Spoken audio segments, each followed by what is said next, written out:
ទស្សនីយបងប្អូនទាំងគ្នាតែងតែឆាតមកសួរខ្ញុំពីរបៀបធ្វើវីដេអូឥឡូវបងប្អូនគឺនៅស្ថិតក្នុងការរៀននៅឡើយទេពួកឯងបងប្អូនបានចុះឈ្មោះចូលរៀននៅជាមួយនឹងបងអេមីនខ្ញុំដាក់ link នៅខាងលើហ្នឹងបងប្អូនអាចទំនាក់ទំនងទៅរកគាត់បានបើបងប្អូនមានចំណាប់អារម្មណ៍ចង់រៀនឬក៏មានចម្ងល់អីចង់សាកសួរឬក៏ចង់ចុះឈ្មោះចូលរៀនអាចតាក់ទងទៅ link Telegram នៅក្នុងរូបភាពខាងលើដែលខ្ញុំដាក់ហ្នឹងបងប្អូនអាចតាក់ទងទៅបាន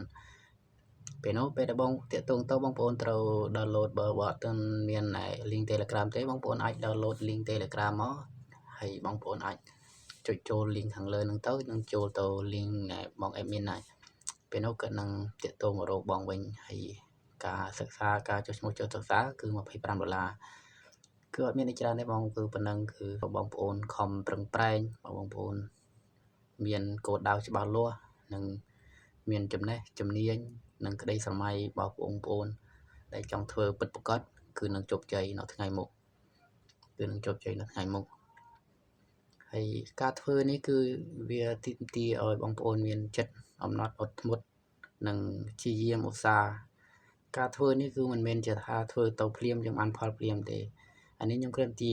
ការដាស់រំលឹកបងប្អូនឲ្យហើយមុននឹងសម្រេចចិត្តធ្វើ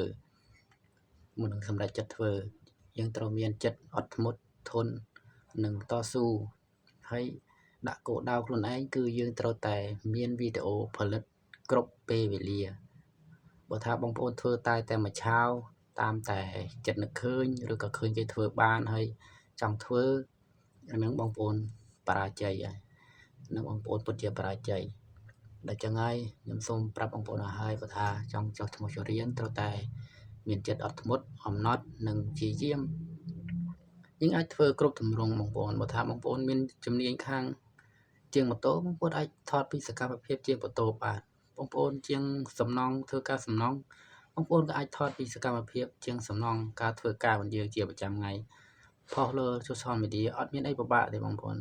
ឲ្យតែបងប្អូនឧស្សាហ៍ព្យាយាមអំណត់និងតស៊ូ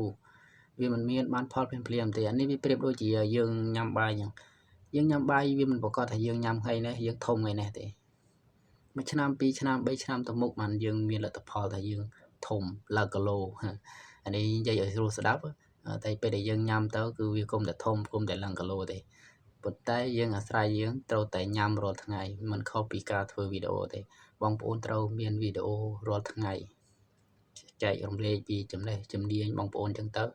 គឺបងប្អូនអាចផុសលើ social media បានហើយអញ្ចឹងខ្ញុំអត់មានអីនិយាយច្រើនទេគឺខ្ញុំមានតែប៉ុណ្្នឹងខ្ញុំអត់បានចុះ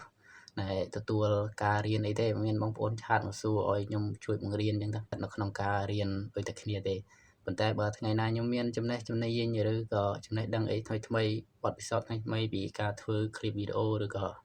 ពីអ្វីមួយឬស្អីមួយក៏ដោយបងប្អូនអាចចុចតាមដានខ្ញុំបានខ្ញុំនឹងចែករំលែកអ្វីដែលខ្ញុំចេះអ្វីដែលខ្ញុំមានអញ្ចឹងបងប្អូនអាចតាមដានខ្ញុំបានហើយបងប្អូនណាដែលសម្រេចចិត្តថាចង់ធ្វើហើយក៏អាចតាក់ទងទៅនឹងខ្ញុំដាក់នៅខាងលើអាចតាក់ទងទៅគាត់បានសូមជម្រាបលានិងបាយបាយទាំងអស់គ្នា